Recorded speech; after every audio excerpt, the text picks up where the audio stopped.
সন্মানীয় শিক্ষাগুৰুসকল জনাই আছোঁ এটা গুৰুত্বপূৰ্ণ ইনফৰমেশ্যন যে আপোনালোকে নিশ্চয় গম পাইছে যে বৰ্তমানে CRCC সকলৰ পৰা এটা মেছেজ আহিছে যে প্ৰত্যেকজন যিসকল গ্ৰেজুৱেট টিচাৰ তেওঁলোকৰ যিটো ধৰক পোষ্ট গ্ৰেজুৱেশ্যন যদি কৰিছে অৰ্থাৎ PG কৰিছে কোনোবা এটা ছাবজেক্টত তো এই ছাবজেক্টবিলাক তেওঁলোকে অনতি পলমে শিক্ষা সেতুত আপডেট দিব কৈছে। তো ইয়াৰ কাৰণ কি হ'ব পাৰে? বহুতৰ মনত হয়তো এইটো প্ৰশ্ন আহিব। তো বলক আপোনালোকক দেখাও যে ইয়াৰ কাৰণ কি।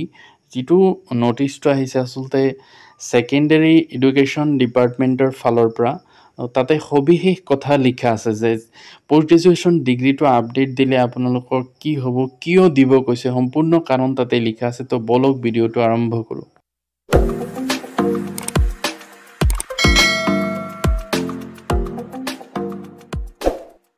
It's a Government of Assam Office of the Director of Secondary Education Assam, Kahilipara, Guwahati.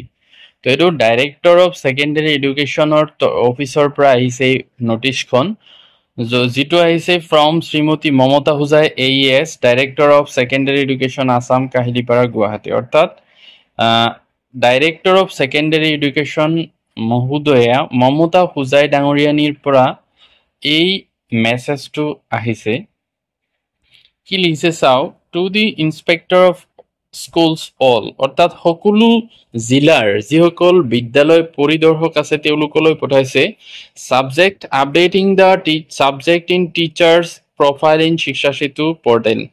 অৰ্থাৎ শিক্ষকসকলৰ যিটো সাবজেক্টতেও মাষ্টাৰ ডিগ্ৰী কৰিছে সেইটো শিক্ষা সেতুত আপডেট দিয়া সম্পৰ্কে sir madam in inviting a reference to the subject cited above, I am to state that the Director of Secondary Education, অর্থাৎ Director of Secondary Education তেখেতৰ ফালৰ পৰা এই মেছেজটো আহিছে। তেওঁ লিখিছে যে Assam is conducting an exercise to rationalize teachers post in all secondary schools based on pupil teacher ratio and subject specialization। অৰ্থাৎ অসমৰ যিমানবিলাক মাধ্যমিক বিদ্যালয় আছে অৰ্থাৎ হাই স্কুল বা হায়াৰ ছেকেণ্ডাৰী স্কুল সেইবিলাকত ছাত্ৰ শিক্ষকৰ অনুপাত সাবজেক্ট অনুপাতে অৰ্থাৎ বিষয় অনুপাতে ৰেশনালাইজ কৰাৰ কাৰণে যুঁজা চলাইছে।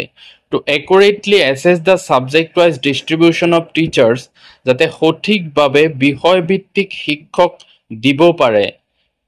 It is necessary to know the specific subjects in which the graduate teachers and postgraduate teachers have obtained their degrees.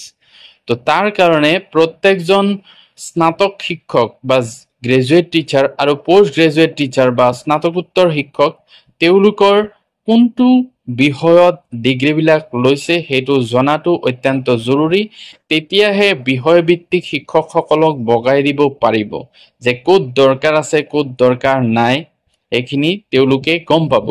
In view of the above you are requested to instruct all the GTs and PGTs to update the subject field in their respective personnel teacher profiles on the Shiksha Setu portal. আৰু সেইটো জনাৰ কাৰণেই প্ৰত্যেক জিলাৰ যিসকল বিদ্যালয় পৰিদৰ্শক আছে IAS আছে তেওঁলোকে যাতে প্ৰত্যেকজন স্নাতক শিক্ষক বা গ্ৰেজুৱেট টিচাৰ আৰু পোষ্ট গ্ৰেজুৱেট টিচাৰ সকলক আদেশ দিয়ে যাতে সোনকালে শিক্ষা সেতুত তেওঁলোকে কোন কোন বিষয়ত তেওঁলোকে ডিগ্ৰী লৈছে সেইখিনি যাতে আপডেট দিয়ে। This is for your information and necessary action. আৰু এইটোই তেওঁলোকক জনাইছে IAS সকলক যাতে এইখিনি বিদ্যালয়ৰ শিক্ষকসকলক জনাই দিয়ে। তো এতিয়া আপোনালোকে হয়তো নিশ্চয় গম পাইছে যে কিয় পোষ্ট গ্ৰেজুৱেট ডিগ্ৰীটো শিক্ষা সেতুত আপডেট দিব কৈছে, যাতে মানে ডাইৰেক্টৰ অফ ছেকেণ্ডাৰী এডুকেশ্যন তেওঁলোকে যাতে গম পায় যে একোজন শিক্ষকে কোনটো বিষয়ত তেওঁলোকে ডিগ্ৰী লৈছে, ক'ত দৰকাৰ আছে বিষয় অনুপাতে আৰু ক'ত দৰকাৰ নাই, সেইমতে তেওঁলোকে ৰেশনালাইজ কৰিব। তো এইটোৱে আছিলে শিক্ষা সেতুত মানে পোষ্ট গ্ৰেজুৱেশ্যন ডিগ্ৰীটো শিক্ষা সেতুত আপডেট দিয়াৰ মূল কাৰণ। গতিকে এইখিনি আছিলে গুৰুত্বপূৰ্ণ ইনফৰমেশ্যন। আপোনালোকৰ যদি ভিডিঅ'টো ভাল লাগে লাইক এটা কৰি দিব আৰু মোৰ চেনেলটো ছাবস্ক্ৰাইব কৰি থ'ব, ভৱিষ্যতে এনেকুৱা গুৰুত্বপূৰ্ণ ইনফৰমেশ্যনবোৰ সোনকালে পাই থাকিব। Thank U.